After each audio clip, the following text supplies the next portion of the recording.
siquiera podía ingresar al portal, así que hoy día voy a revisar, pero habitualmente son 2 evaluaciones más formales o más grandes, más varias evaluaciones pequeñas que son trabajos que desarrollamos de casos clínicos o guías de aprendizaje en clase, ¿ya? Y eso significa que cuando yo les dé un trabajo, que sea un caso clínico o una guía, la vamos a desarrollar efectivamente en clase. Es probable que yo se las mande el mismo día o el día previo por correo.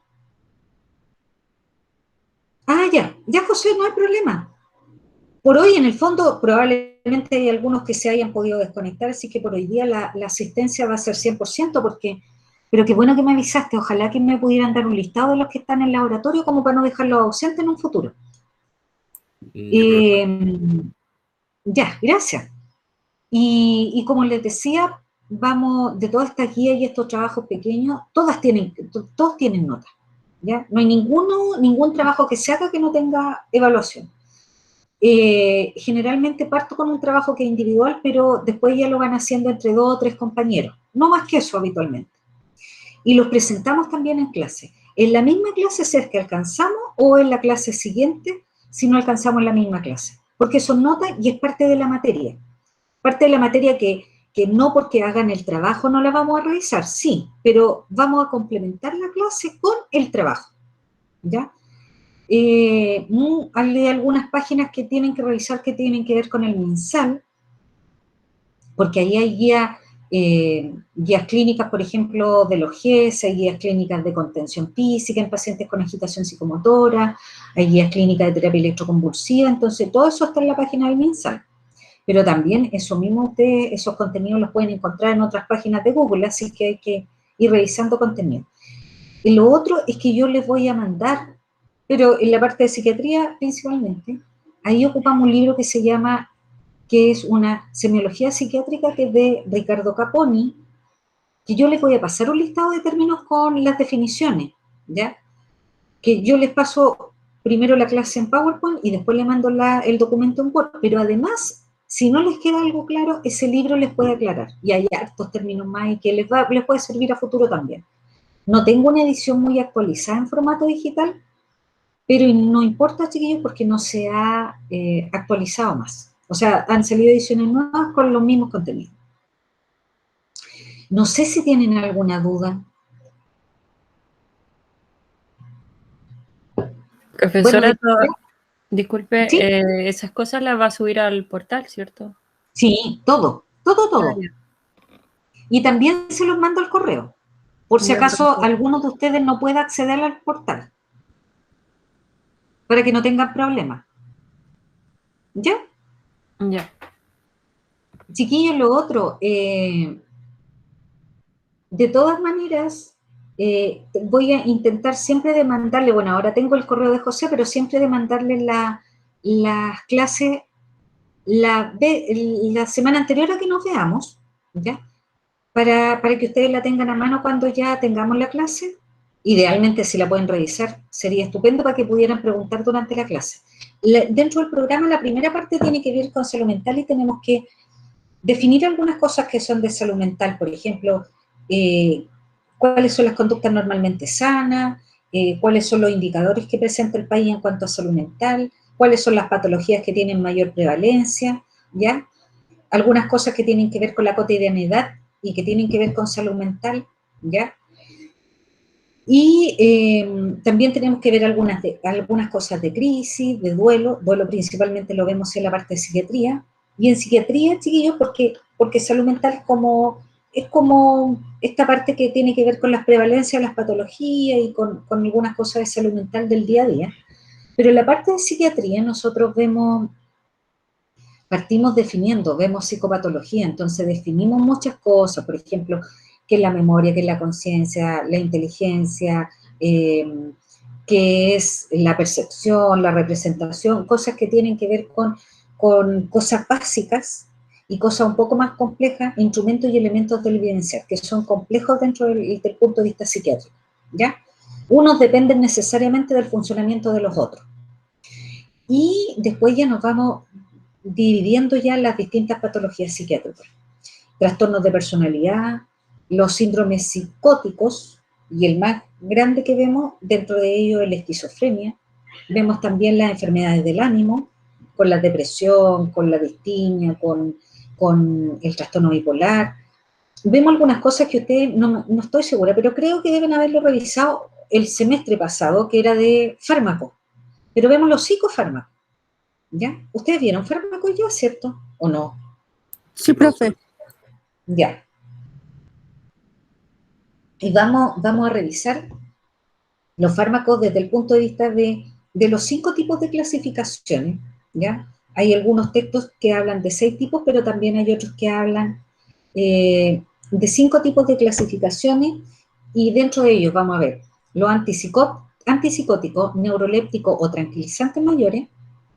Vamos a ver también lo que tiene que ver con los ansiolíticos o tranquilizantes menores, lo que son los antidepresivos, ¿ya? Vamos a ver los estabilizadores del ánimo o antieuforizantes, ¿ya? Que también le llaman así, o antimaníacos incluso también le llaman, y vamos a ver los antiparkinsonianos, que principalmente utilizamos uno en psiquiatría, ¿ya? Así que son esos 5 tipos de fármacos con algunos síntomas, efectos colaterales que pueden presentar los pacientes producto del uso de estos medicamentos a largo y corto plazo. Así que eso es como la parte de fármacos que vamos a revisar principalmente, ¿ya? Porque igual hay algunos medicamentos que incluso podrían llegar a causar la muerte del paciente si no se tienen ciertas precauciones, ¿ya? Y, bueno, vemos algo de adicción, droga y alcohol principalmente, y eso es, chiquillo, ¿ya? Y duelo, que les había dicho que lo veían. No sé si tienen alguna duda.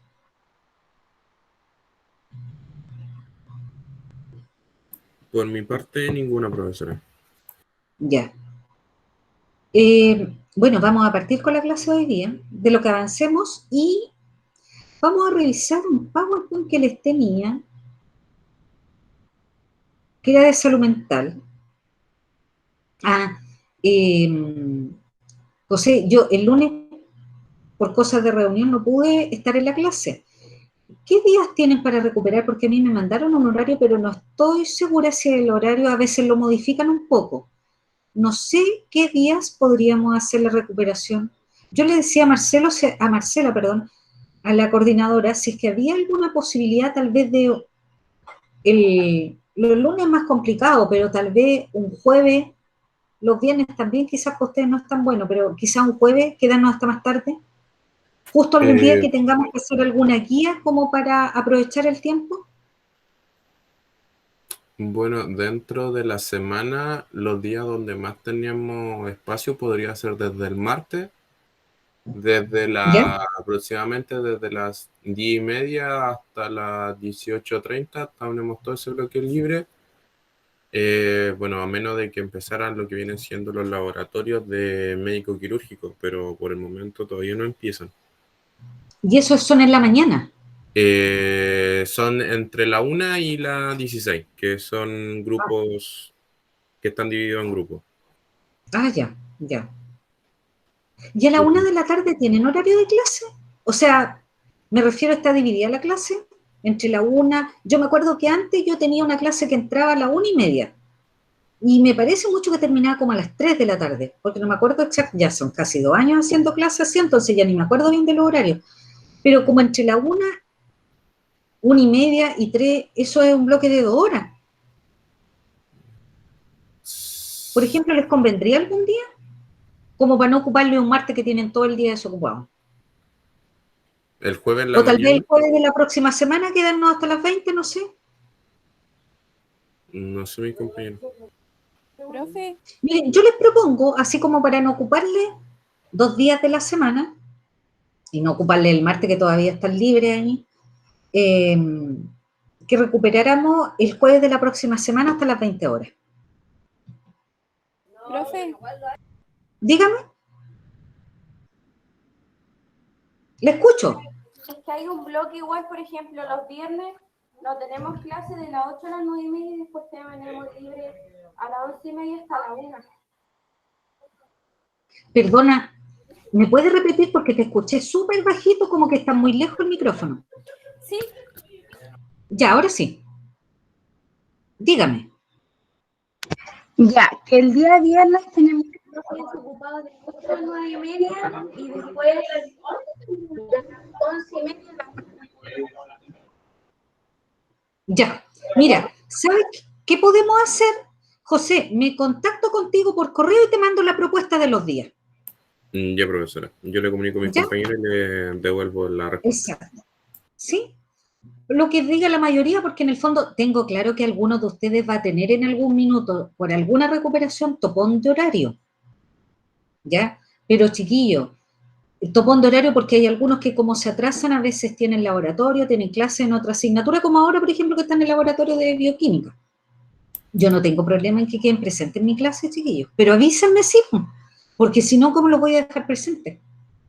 Para que no tengan problema después con la asistencia. Y se consiguen ustedes la materia. Chiquillos, si alguno de ustedes falta alguna clase en donde se desarrolle algún trabajo, alguna guía o algún caso clínico, ustedes se tienen que poner al día, ustedes mismos, y entregarlo lo más rápido posible. Ahí, dependiendo, si presentan algún certificado médico, yo les doy, después de la fecha del reposo, días para que ustedes alcancen a hacerlo, máximo una semana, ¿ya? Porque tengo claro que después retoman con muchas cosas cuando ustedes vuelven después de una enfermedad. Pero, de lo contrario, ustedes si faltan así sin previo aviso o no tienen un certificado, tienen que entregar el trabajo al día siguiente de la fecha de... Y lógicamente también la nota no va a ser la misma porque si no hay una justificación de por medio, uno podría pensar, o sea, faltó de puro gusto, ¿ya? Pero si ustedes me dicen, ¿sabe que yo tuve una urgencia con mi hijo y tuve que llevarlo al médico y aquí, no sé, pues tengo la receta que le dio el médico, con fecha y con todo, obviamente uno entiende que efectivamente es así.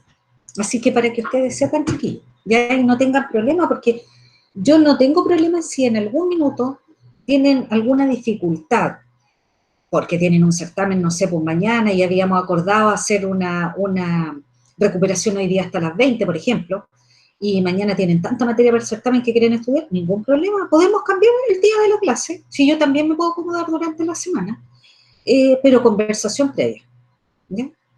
Sí, hay que ser un poco flexible en algunas cosas porque yo también estudié, pues entonces también sé lo difícil que se pone esto en algún momento. Y lo otro, ¿por qué le hago los trabajos en clase? Porque sé que también, debido a esta situación de que las clases son de esta manera, a veces están medio atochados de trabajo, ¿ya? Entonces, lo único que les pido, chiquillos, es que si los trabajo, yo no les hago hacer un tremendo trabajo durante la clase, ni individual ni grupal. Pero sí, lo único que me interesa es que el trabajo, dependiendo de las indicaciones que se den, o es a mano o es en PowerPoint para presentar.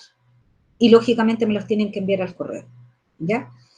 A mano porque ya me ha pasado muchas veces que copian y pegan y no tienen idea de lo que después presentan, o para presentar en PowerPoint porque en realidad, o otro sistema que a ustedes les convenga, antes habían Prezi y todo, para poder presentar así de manera más, más adecuada, ¿ya? Chiquillos, ¿partimos entonces? Sí, profe. Ya.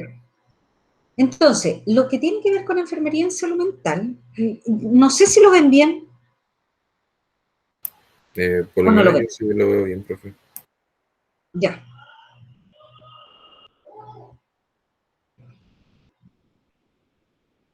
Ay, no sé qué pasó ahora. ¿Ustedes ven la presentación? Ahora no. Ahora ¿Y volvió. ahora? Sí, algo le pasa, se está súper lento. Ya, voy a ver ahí que no se me... No lo voy a abrir más para que no se vuelva más lento todavía. Bueno, la salud mental tiene que ver con la capacidad de las personas y de los grupos para interactuar entre sí con el medio ambiente, de modo de promover el bienestar subjetivo, el desarrollo y uso óptimo de las potencialidades psicológicas, cognitivas, afectivas, relacionales, el logro de las metas individual y colectiva en concordancia con la justicia y el bien común. Y chiquillos, aquí, ¿por qué es importante?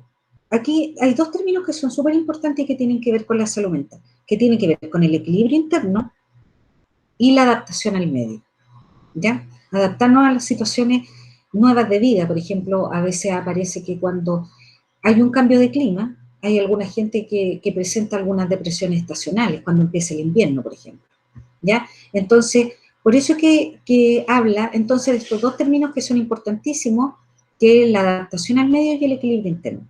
Y aquí habla del uso óptimo de las potencialidades psicológicas, cognitivas, lo cognitivo tiene que ver con el pensamiento, afectivas, relacionales, porque nosotros tenemos que usar nuestras capacidades para promover cosas que sean beneficiosas para el grupo de personas que nos rodea, porque siempre nos va a rodear alguien, o la familia, o amigos, o colegas, compañeros de curso, ¿ya? Entonces siempre hay alguien que nos va a rodear y eso es importante. Por lo tanto, tengo que potenciar eso, ¿ya? Ser un aporte.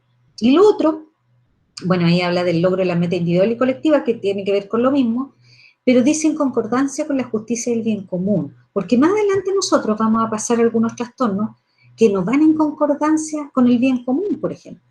El trastorno de personalidad límite, hay algunas cosas que primero idealiza una persona y lo encuentra lo más maravilloso y de repente por cualquier motivo se le cae de no sé, de la mesa donde lo tenía y resulta que es lo más malo que hay en la tarde. ¿Ya? Entonces, chuta, y resulta que después le hago daño y le pego, o sea, ya ahí no estamos hablando del bien común, o lo antisocial, el trastorno de personalidad antisocial, entonces súper importante que tengamos que ver con esto, con la justicia, ¿ya? Y obviamente, como les decía, con el bien común. ¿Hay alguien que quiere entrar, me parece? Déjenme ver si es que... Ay.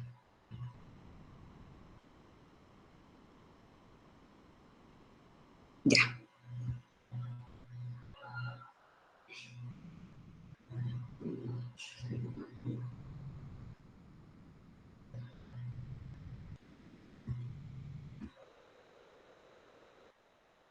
Ya.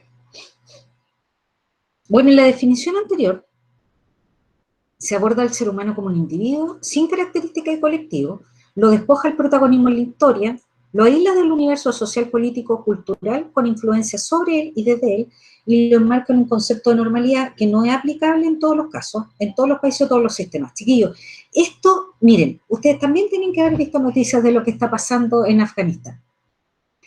Por ejemplo, si una mujer que vive acá en Chile va a Afganistán y hace un calor tremendo, ¿cómo nos vestimos nosotros en el verano? Bueno, yo ya no, porque no soy jovencita, pero las lolas se visten con petos, con shorts muy cortitos, ¿ya? Y allá las mujeres las azotan si muestran los tobillos. Y andan con estas burcas que le tapa ahí con una mallita en los ojos que ni siquiera pueden ver bien. Entonces, por eso es que lo normal no es aplicable para todos lados, ¿ya?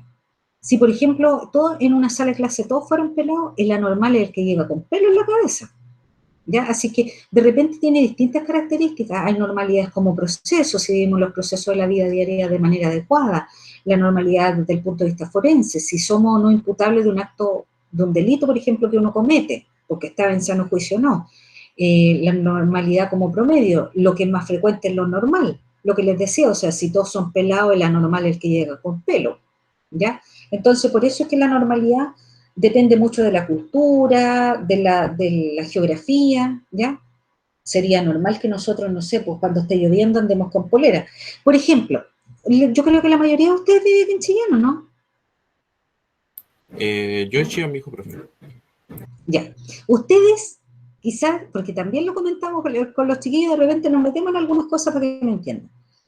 Ustedes han visto al Parrita, yo creo que todos los de Chillán conocimos al Parrita. Lo conocemos, lo hemos visto. ¿Cómo anda ese caballero a veces en pleno invierno? Con pura guayana. Yo incluso una vez que iba, cuando iba a clase en la mañana a la universidad, un día hacía mucho frío, mucho frío de esos días en que está nublado todo el día con neblina, con mucha neblina.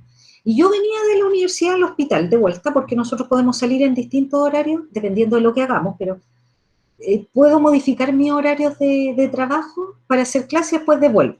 ¿Ya? Entonces venía esa mañana, que eran como las 10:30, cuando me devolvía de la universidad, y resulta que en plena carretera el Parrita corriendo con pura guayana, un short de esos cortitos que usa, y una polerita que era de estas sudaderas, que ni siquiera tenía manga.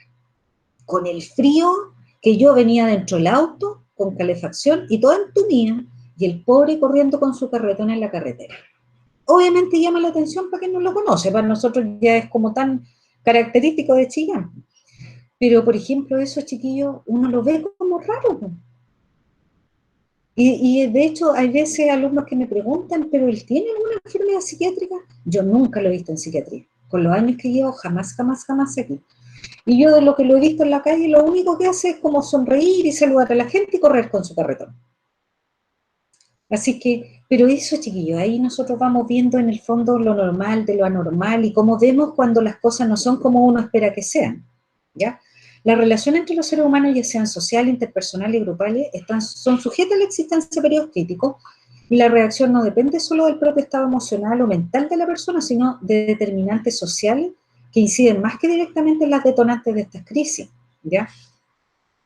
Porque, por ejemplo, chiquillos, a ver, la pandemia, ¿ya? Fue un periodo, el año pasado sobre todo, que fue un periodo súper crítico, ¿ya? Un periodo crítico de mucho encierro. Yo me acuerdo la primera cuarentena que hubo en Chillán. Yo salía del hospital y me movilizaba sin problema porque con la credencial de hospital podía, ¿no? Venía todos los días a trabajar y las calles estaban desiertas. Después de la primera cuarentena, nunca las cuarentenas fueron igual porque andaba mucha más gente. Pero la gente muy asustada, pero ¿quiénes no se enfermaron? Tal vez los que estaban con un equilibrio emocional un poquito mejor y lo otro, los que también tenían una buena red de apoyo, porque tal vez se siguieron comunicando por este medio, por teléfono, con videollamada, por, no sé, pues por Zoom, con sus familiares, con sus amigos, y no se aislaron. Pero quienes se aislaron totalmente, obviamente, teníamos una razón que era social, que detonaba la crisis y que pudo haber hecho que debutara con una enfermedad. Entonces, por eso siempre hay autores que dicen que el 60% de las enfermedades mentales dependen de los genes y el 40% del medio que hablamos medio social, otras personas, desde el punto de vista económico, de vivienda, distintas cosas, educacional, de todo, ¿ya? Hay otros autores que dicen que el 60% depende del medio y el 40% de los genes, pero independiente de los porcentajes, los dos importan, ¿ya? Así que no es solo que yo diga, ay, yo voy a salir adelante, quiero salir adelante, porque tal vez yo tengo ya en mi carga genética, sí, quizás voy a enfermar igual, quizás no tan gravemente, porque mi personalidad no va con eso, pero voy a enfermar, porque en mi genes ya venía la información, ¿ya?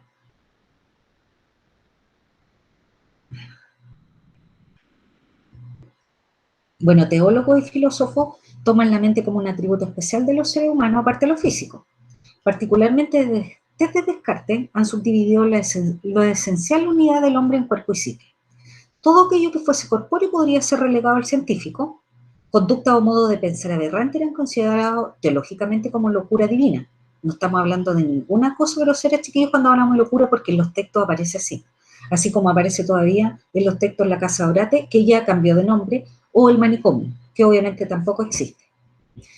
Antes se pensaba incluso que la gente estaba poseída. Había alguna gente demoníaco, o perdía el alma, o las personas estaban locas, porque estas personas que pensaban que eran medias raras y todo, que eran medias locas, también a veces eran los que los consideraban que eran los profetas chamanes, ¿ya? Pero de alguna manera lo consideraron como algo malo y los quemaban como los brujos o como los hechiceros, ¿ya? Así que lo consideraban que era algo terrible, no entendían que era una enfermedad mental. Si bien como posibles causas han podido ser considerados un útero errante, que es histeria, o un exceso de bilis negra, melancolía, con el tiempo, chiquillo, no se sabía de las patologías psiquiátricas. Por eso es que pensaban que la gente que tenía útero, que principalmente eran las mujeres, chiquillo, alguien abrió el micrófono y no sé si me está preguntando algo. ¿No? No, ya. Pensaban antes que la histeria se asociaba a las personas que tenían útero. O el exceso de bilis negra. Cuando la gente tenía exceso de bilis, pensaban que tenía melancolía, ¿ya? Lo importante es que los síntomas mentales fueron vistos como manifestación y procesos corpóreos, ¿ya? Aquí ya no lo vieron tanto como algo de hechicería, ya lo vieron que algo pasaba en el cuerpo, ¿ya? Y no como una influencia divina o demoníaca. Luego, de acuerdo a los idealistas, el ser humano era responsable de sus enfermedades mentales precisamente porque era libre, lo que implicaba su voluntario consorcio con el diablo, o sea, porque yo de alguna manera me asocié con el diablo, por eso es que tengo una patología psiquiátrica ahora.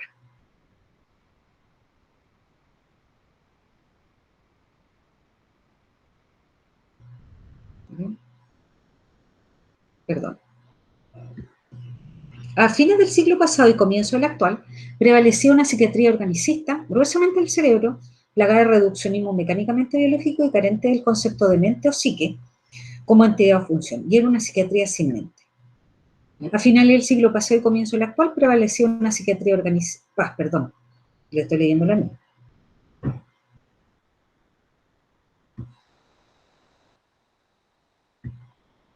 El primer cuarto de este siglo evidencia, ¿por qué no me quiere pasar aquí? Ya se me volvió lento de nuevo. Bueno, pero el primer cuarto de este siglo evidencia una incipiente tendencia a la consideración de variables psicológicas y personales y de alguna manera de fenómenos sociales y comunitarios en relación a la interacción con las raíces biológicas más en boga. ¿Ya? Este brillante esfuerzo fue comandado por Adolf Meyer, ya en los Estados Unidos, y es violentamente interrumpido, sí, por la Segunda Guerra Mundial. Nuevas técnicas eran necesarias para tratar la neurosis traumática que se generó después de esta guerra mundial, que hoy se le llama síndrome de estrés postraumático por haber vivido una situación terrible como la guerra, ¿ya? Es así que en la posguerra la incompleta revolución psicobiológica de Meyer da paso al desarrollo del movimiento psicoanalítico de Sigmund Freud. Tal vez ustedes lo recuerdan porque incluso uno lo pasa en psicología. Y aquí se sientan las bases fundamentales del entendimiento psicológico, del aparato intrapsíquico, del inconsciente y también de los mecanismos de defensa. ¿Y ustedes se acuerdan de los mecanismos de defensa, chiquillos? Que como su nombre lo dice, obviamente se presentan justamente para defendernos de cosas que nos están afectando. ¿Ya? ¿Se acuerdan de eso?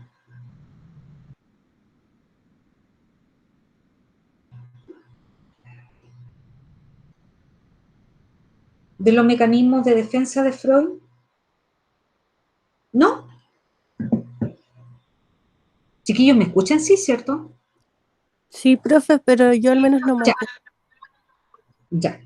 Miren, lo que pasa es que Freud decía que nosotros de alguna manera protegíamos nuestra mente, pero en lo inconsciente. No lo hacíamos habitualmente consciente, ¿ya? Independiente que después analizáramos la situación y ahí hiciéramos conciencia de lo que ocurrió. Hay muchos mecanismos de defensa, pero les voy a hablar de los más frecuentes y de los que probablemente les pueden haber ocurrido o ustedes lo han visto. Por ejemplo, está la negación. Es muy propia de los duelos. Duelo, estoy hablando de cualquier pérdida, no necesariamente de una persona, ¿ya? Pero en un duelo, la persona se niega a pensar en que está muerta y vive como que algunos le dicen, no, estoy choqueado, todavía no puedo creer que es lo que ocurrió. ¿Ya? Entonces, es como que está muy bien, que se ríe como que aquí no está pasando nada. O, por ejemplo, le sigue arreglando la pieza a la persona, o le sigue poniendo el plato de comida y la persona ya no va a volver, ¿ya? Bueno, esa es la negación. Tenemos la racionalización. A veces cuando, yo lo he escuchado los maldolitos, pero, ay, no, si estuvo bien que terminara con mi pololo, porque en realidad no me presentaba a su familia, no me presentaba con sus amigos, no podíamos salir juntos, se enojaba por todo, entonces ya ahora doy 1000 razones de que era muy malo estar con él y que por eso yo racionalizo o pienso que es mucho mejor no estar, ¿ya? Pasa demasiado. Así que en el fondo eso son algunos de los que nosotros tenemos, ¿ya? De estos mecanismos que hablaba Freud. Bueno, es así que le decía lo que decía Sigmund Freud, se sienten las bases fundamentales del entendimiento psicológico, del aparato intrapsíquico, del inconsciente y de los mecanismos de defensa que le estaba contando. También tenemos la proyección, que es otro mecanismo de defensa, que, por ejemplo, es como ver en el otro chiquillo lo que no queremos ver en nosotros. Tal vez viene una mujer estupenda al frente caminando con un regio cuerpo, pero viene con zapato amarillo, una minifalda verde y una polera roja. ¿Y qué es lo que uno podría pensar? ¡Ay, que se ve mal! Pero ¿qué es lo que estoy pensando? Estoy pensando, yo me vería mal con esa ropa, o la mujer se ve regia con esa ropa, entonces solamente proyecto algo que en el fondo yo no quiero ver en mí. No me quiero ver así de vestida, o yo no tengo ese cuerpo para verme así. ¿Ya? Tenemos la identificación, que esto es como el sentido de pertenencia, chiquillos. Es como yo pertenezco a la universidad, bueno, ahora cambió de nombre, pero a la Universidad Laudalba ahora, ya a la Universidad del Alba, yo pertenezco a este curso, yo pertenezco al equipo de la universidad, o sea, ese sentido de pertenencia que es tan necesario, que es identificación.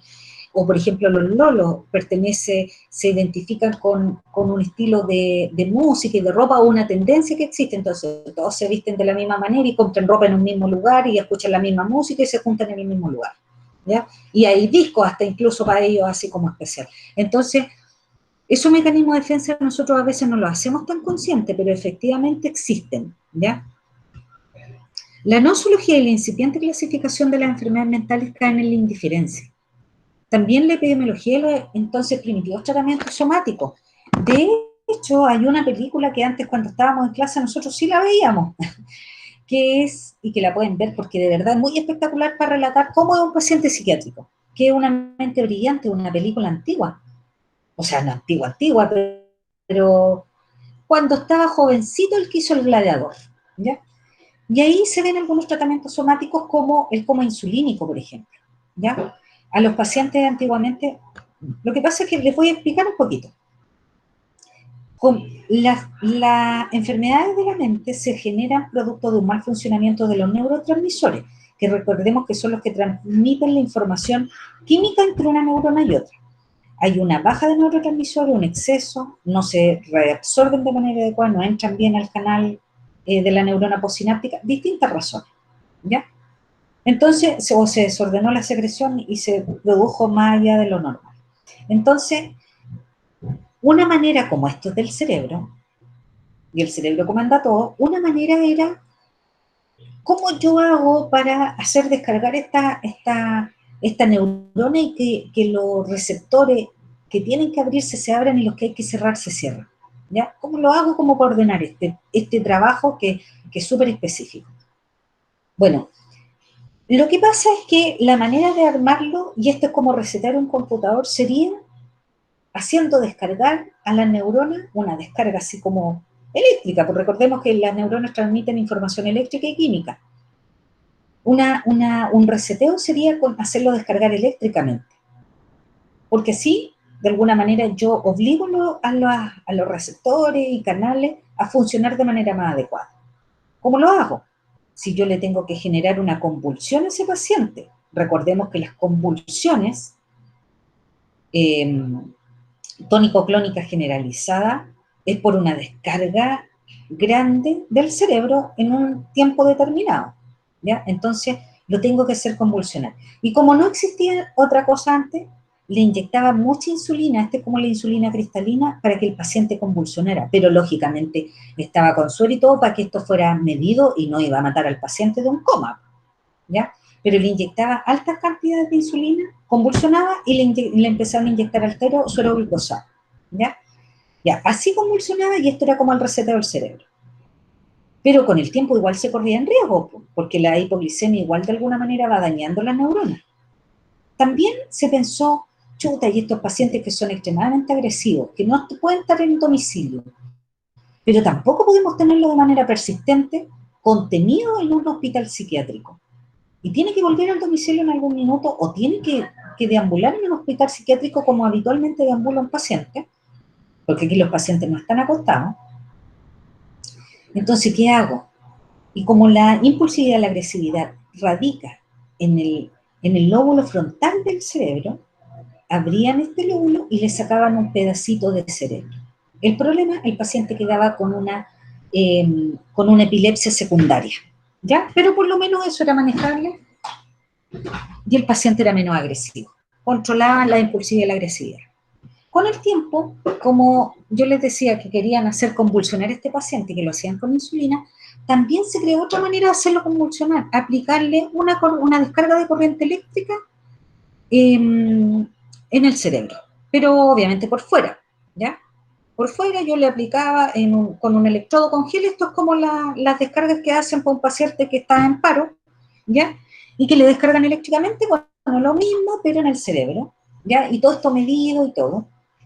La convulsión tiene que durar al menos 20 segundos para que sea efectiva en el cerebro, para que efectivamente funcione esto de reordenar los canales, los neurotransmisores y todos los receptores, ¿ya? Inicialmente la terapia electroconvulsiva o electroshock fue súper cuestionada porque se hacía sin sedar al paciente, entonces él se daba cuenta, y usted no sé si le ha dado la corriente alguna vez, pero es doloroso, ¿ya? Entonces, para el paciente era molesto, era una tremenda convulsión porque no era muy controlado, porque el paciente estaba totalmente rígido, que se fracturaban, entonces era mucho el riesgo. Y se hizo una terapia electroconvulsiva modificada, ahora, que en la actualidad se hace, de hecho nosotros estamos haciendo terapia electroconvulsiva modificada, incluso hay un paciente en tratamiento ahora, y es lo mismo descargar eléctricamente, pero bajo anestesia general. Por lo tanto, hay que igual evaluar harto al paciente porque se va a someter a anestesia. Las sesiones van en un promedio más o menos de 10 para que sean efectivas, y el paciente evoluciona más rápido que si yo lo someto a un tratamiento solo de fármaco, ¿ya? Evoluciona mejor, más rápidamente. Eh, como les decía, va día por medio al pabellón, lunes, miércoles y viernes, y con todos los cuidados de un paciente preoperatorio, de ayuno, de todos los cuidados, y con los post, entre comillas, postoperatorio, porque en realidad viene de anestesia, hasta que despierte bien y vuelva a su actividad habitual, ¿ya? Andan mucho mejor rápidamente y, como les digo, es mucho menos traumático. Pero si hay un paciente que tenga un aneurisma, que tenga marcapaso, ¿ya? Lógicamente no se va a poder someter al electroshock. Incluso podría someterse al electroshock una embarazada, ya como lo han hecho también con las descargas de ¿cómo se llama? Para revertir un paciente o cuando está en paro, ¿ya? Pero la embarazada uno le lateraliza el útero a la izquierda para que tenga buena irrigación la guagua y buena ventilación, y no hay problema con descargar. Bueno, estos eran los tratamientos somáticos, ¿no? Eran bien, como les digo, bien cuestionados y todo, y obviamente ya ni el coma insulínico ni la lobotomía se utiliza, o psicocirugía no se utiliza, solo se utiliza el electroshock, pero la terapia electroconvulsiva modificada, ¿ya? Los años 60 están muy influenciados por el movimiento psicoanalítico. Ya, recordemos que Freud hablaba del inconsciente, y ese es el padre del psicoanálisis. Prima aquí lo intrapsíquico, mientras que lo interpersonal y social aparecen como secundarios, ¿ya? Por ello se dice que es una psiquiatría sin cerebro. Ahora, siempre el inconsciente ha sido medio cuestionado porque no tenemos un área del cerebro que diga, aquí está el inconsciente, ¿ya? Entonces, ha sido súper difícil poder de alguna manera decir, sí, efectivamente existe. Pero obviamente el psicoanálisis existe hasta el día de hoy, y a pesar de que cuando alguien se somete a una terapia psicoanalítica es de larga duración, por lo menos 2 años, eh, se ven buenos resultados, ¿ya? Junto a las teorías psicoanalíticas se encuentra también disponible para el investigador y el clínico las teorías psicológicas conductistas o del aprendizaje, y también la humanista o existencial. Y ambas surgen como respuesta y en contraposición a la teoría psicoanalítica. La teoría conductista, cuyas raíces provienen de los experimentos de condicionamiento clásicos de Pavlov, yo creo que ustedes se pueden acordar de ese experimento. De hecho a uno se lo enseñan como en enseñanza media. Esta donde sometían a un perrito a una prueba en donde le tocaban una campanita y le daban comida y el perrito empezaba a salivar. Bueno, después le tocaban la pura campanita con el tiempo, pues después de harto tiempo le tocaban la pura campanita y el perro salivaba aunque no le mostraran la comida. Entonces de alguna manera lo condicionaban. Él escuchaba un ruido y sabía que era comida. Entonces ya lo condicionaban aún cuando no se le entregaran todavía, ¿ya? Bueno, este condicionamiento de Pablo establece a la personalidad como una colección de patrones de conducta adquiridos que son gobernados por los principios del aprendizaje y son sujetos a la influencia del entorno. De acuerdo a esta visión, ya que toda conducta aprendida, el recurrir a motivos inconscientes para explicar el comportamiento sería innecesario.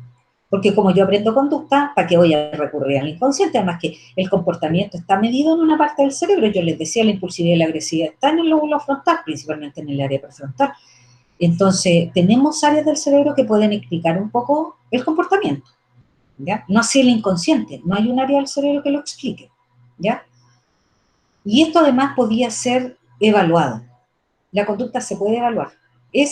Empíricamente se puede objetivar.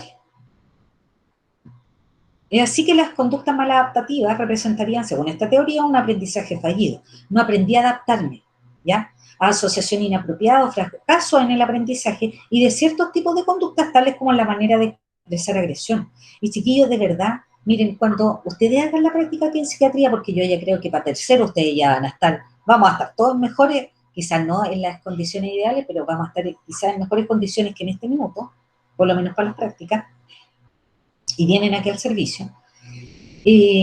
Uno ve que, por ejemplo, la conducta suicida es una conducta que se repite en las familias, ¿ya? Entonces, también aprendo a que yo resuelvo un problema, tal vez cortándome los brazos o tomándome las pastillas, entonces sí, no me van a llamar la atención porque me saqué una mala nota, o repetí de curso, o porque peleé con alguien, ¿ya? Entonces son conductas que se van aprendiendo.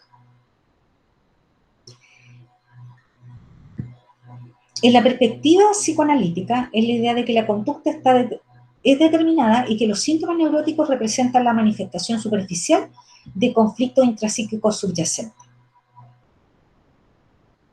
El enfoque humanista y existencial,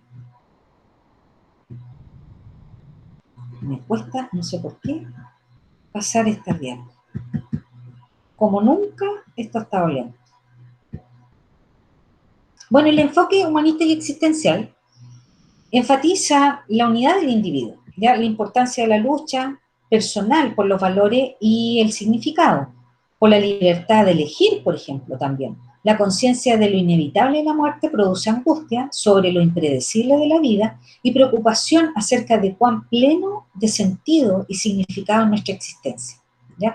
El existencial siempre como que le da vuelta a las cosas, como si a mí me dicen, no, si tú eres, no sé, una persona simpática, y le da vuelta. ¿Pero qué significará simpática? ¿Y por qué me dijo esto? ¿Y por qué utilizó esta palabra? Es como darle vuelta a algo que tal vez para cualquiera pasó casi desapercibido, pero él como que racionaliza un poco más. Los años 70 marcan el incipiente comienzo de la revolución biológica de la psiquiatría. El desarrollo de psicofármacos eficaces influye también en la desinstitucionalización de pacientes antes considerados incurables o crónicos. E incluso, chiquillos, está la reforma psiquiátrica del 2000, en donde se habla que la idea es desinstitucionalizar pacientes, sacarlo de los hospitales de crónicos o de las instituciones de salud mental y llevarlo a la parte comunitaria.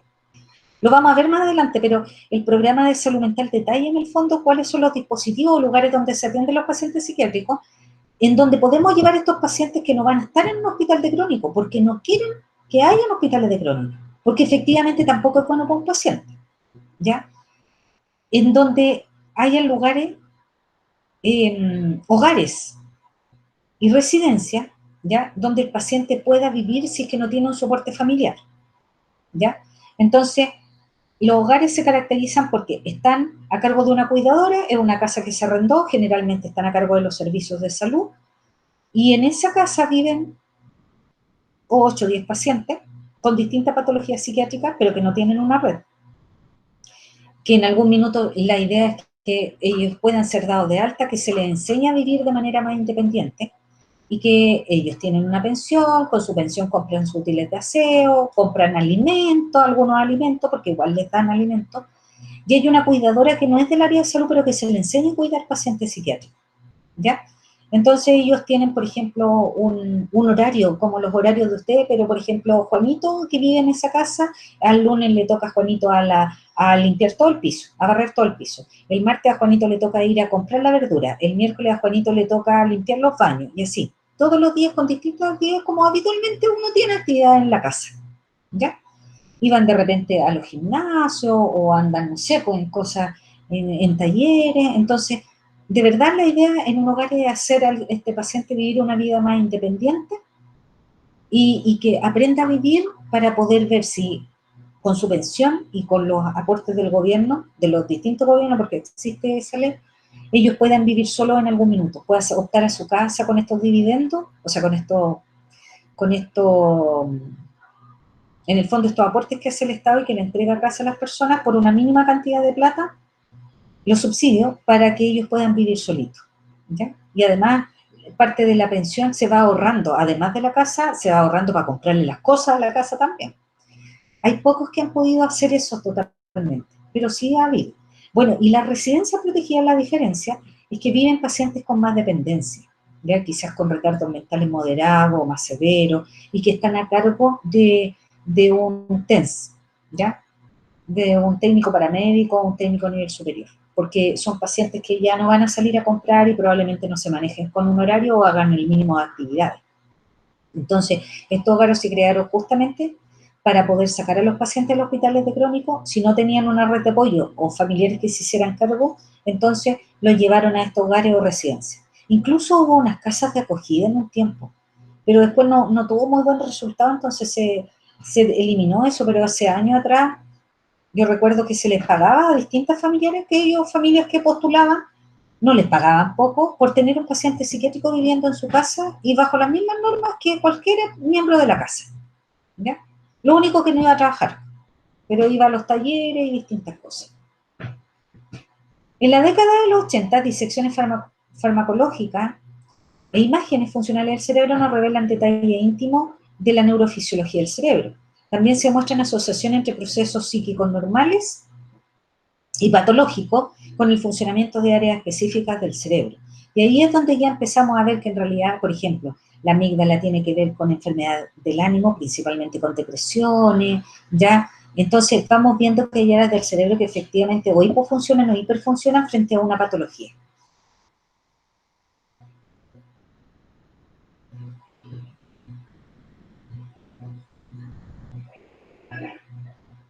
Entonces, en relación al concepto de salud mental, ¿qué es lo que podemos decir? Que la salud mental tiene que ver con la vida diaria de todos, se refiere a la manera en cómo cada uno de nosotros nos relacionamos con otras personas, en el seno de la familia, en la escuela, en el trabajo, en la actividad recreativa, en el contacto diario con nuestros iguales y en general en la comunidad, ¿ya?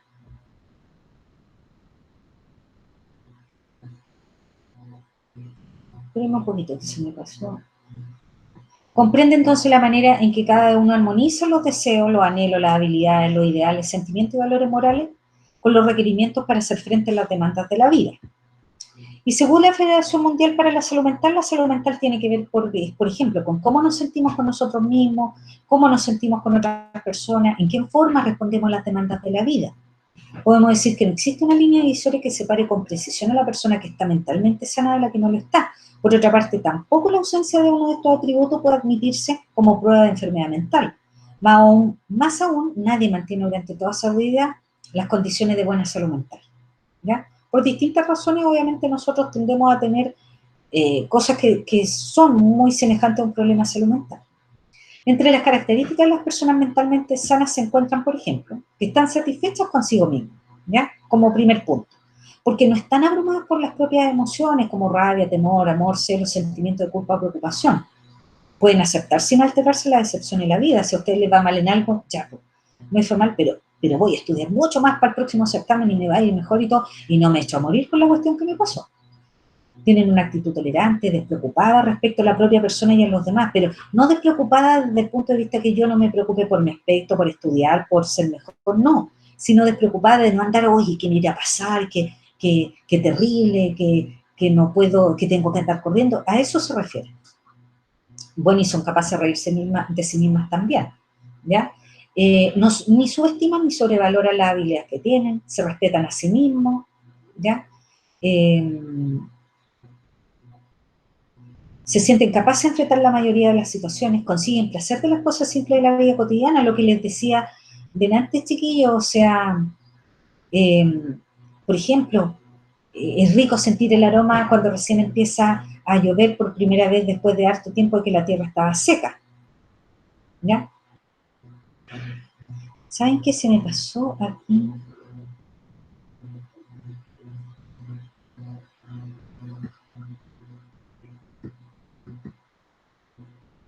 Espérenme, porque algo pasó aquí. Ahí sí. Se sienten bien con los demás, son capaces de amar y tener en consideración los intereses de los demás. Sus relaciones personales son satisfactorias y duraderas. Les gusta confiar en los demás y sentir que también los otros confían en ellos. Respetan las múltiples diferencias que encuentran en la gente. No se aprovechan de los demás ni dejan que se les utilice. Se sienten parte de un grupo, se consideran implicados en las distintas adversidades que afectan a la sociedad. Son capaces de satisfacer las demandas que la vida les presenta, por ejemplo, enfrentando los problemas a medida que se van presentando, aceptan sus responsabilidades, modifican su ambiente cuando esto es posible y se ajustan a él cuando es necesario. Planifican para el futuro al que enfrentan sin temor. Tienen la mente abierta a nuevas experiencias o ideas, ¿ya? Ya sé, y lo que les decía, hacen uso óptimo, hacen uso de sus actitudes, se fijan metas, ajustándole a la realidad, son capaces de tomar sus propias decisiones y consiguen satisfacción en poner el mejor esfuerzo en lo que están haciendo, ¿ya? Cuando una persona es capaz de llevar a cabo su rol en la sociedad y la conducta se adapta al entorno, decimos entonces que la persona está sana, y cuando no se cumple la responsabilidad del rol y la conducta es de falta de adaptación, decimos que la persona está enferma.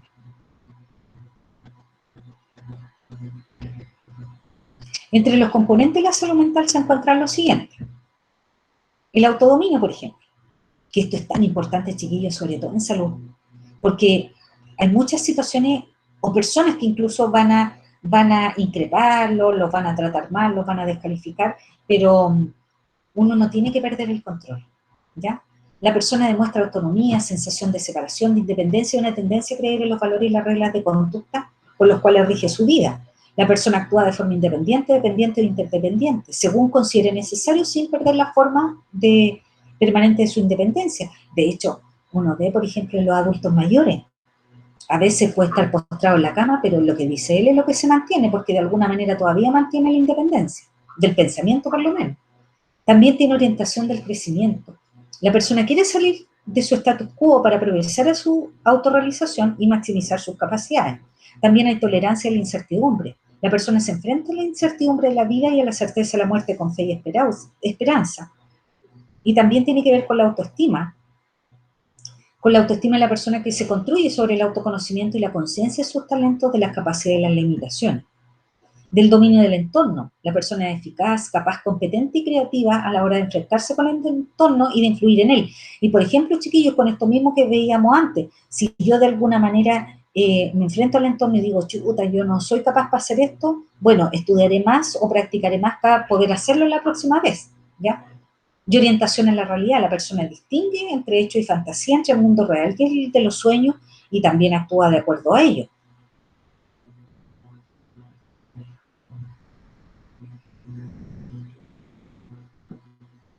Tratamiento individualizado del estrés también.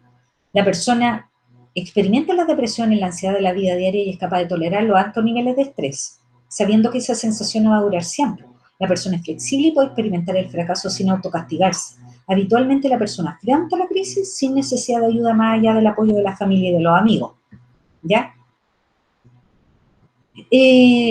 Chiquillos, yo creo que vamos a quedar hasta aquí por la hora. Y porque además después viene esto de que una parte, aparte de estos temas que estábamos hablando, ¿hay alguna consulta? Porque esta presentación es larga, yo se la voy a mandar, sí. ¿Hay alguna consulta?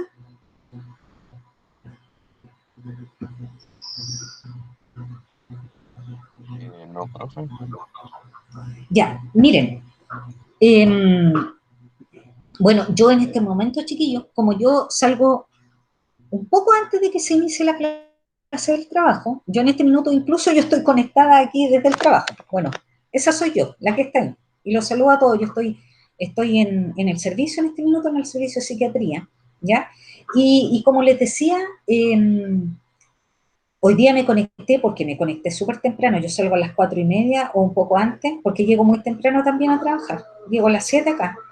Y me conecté antes como para no tener justamente estas fallas de conexión, pero igual, bueno, la pudimos subsanar.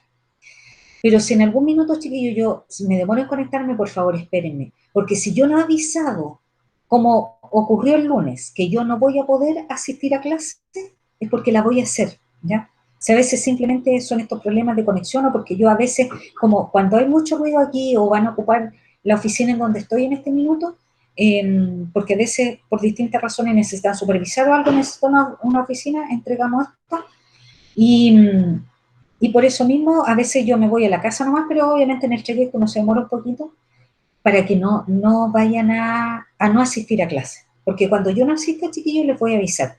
Si fuera, por ejemplo, a última hora, por medio del delegado, y si no, previamente yo les voy a avisar a todos, ya, porque de repente tengo reunión y cosas así, y no puedo, como me ocurrió el lunes, que no pude por ningún motivo conectar, ya, porque iba a salir tarde la reunión. No sé, chiquillos, si hay alguna duda, si hay alguna consulta. No, profe. ¿No? Ya. Oye, yo le agradezco la asistencia y la responsabilidad de verdad porque estaban preocupados y me gustó eso, que se preocuparan por conectarse. De hecho, yo con su delegado, con José, le pedí por correo porque ya no hallaba cómo conectarme, de que por favor me mandara su teléfono y él me explicó que, claro, el primer link, incluso yo se lo había mandado a la señorita Miriam Araneda, la secretaria, y seguramente como era el primer correo hacia ella, por algo no le llegó el link, porque yo después se lo mandé a José nomás y ahí nos pudimos conectar. Así que le agradezco su buena disposición, chiquillos, y espero que les sea provechosa la clase, ¿verdad? ¿Ya? Nos veremos mañana. Mañana yo igual salgo un poco más temprano, no sé si me voy a ir tan temprano de aquí, así que ahí veo si me conecto desde aquí del hospital o me voy a mi casa y allá me conecto con ustedes. ¿Ya? Pero les voy a mandar esta clase hoy para poder que las puedan revisar y la tengan. Nos vemos entonces. Chao, Que estén profe, bien. gracias. Chao, Cuídense. Chao, profesora. Chao, profe. Chao, chao.